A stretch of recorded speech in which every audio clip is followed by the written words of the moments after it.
muna bago ka umalis. Sige na, Apo. Inuupo na ako. Kailangan ko talaga yun. Huwag ka mag-alala. Pinag-aaral ko sa'yo. Pagkalakay mo.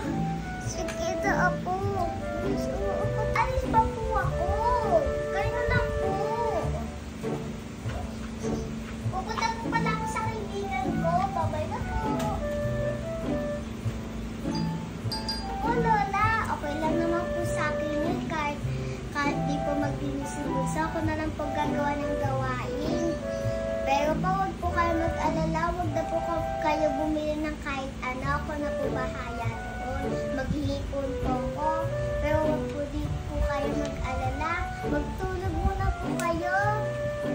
Napakabait mo naman ako. Huwag ka mag-alala. Maraming salamat talaga sa iyo. Buti naging apo kita. Kung di kita naging apo, wala mag-aalaga sa lola mo. Maraming salamat. Mga anak, magdito na ako. Nasaan yung bunso mo, panganay? Huwag ka mag-alala, panganay. May babayadan na tayo sa bahay na to. At may regalo pa ako sa inyong dalawa. Nasaan na pala yung kapatid mo?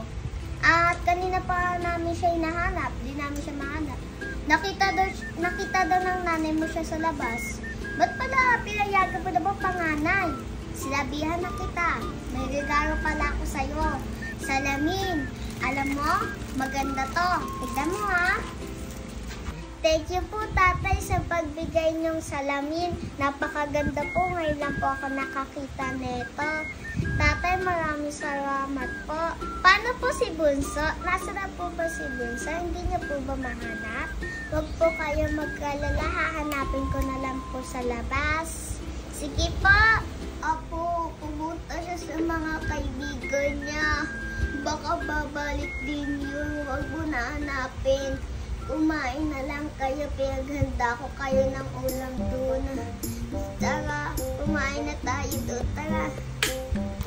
Ay, salamat. Tapos na ako mag-ano. Kakain na ba? Nagugutom na ako.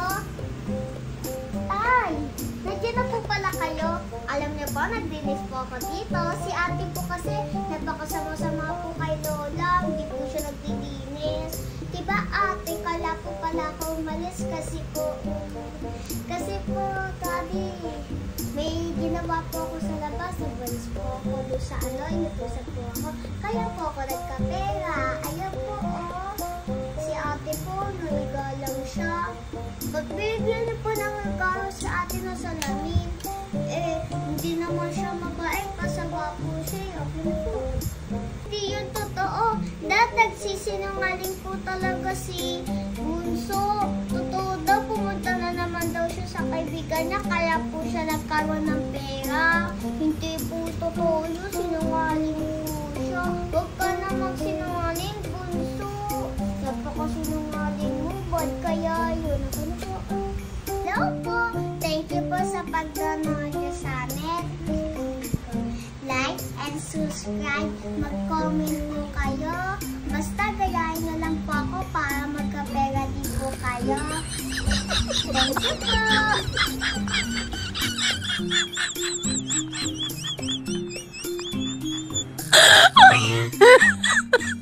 po.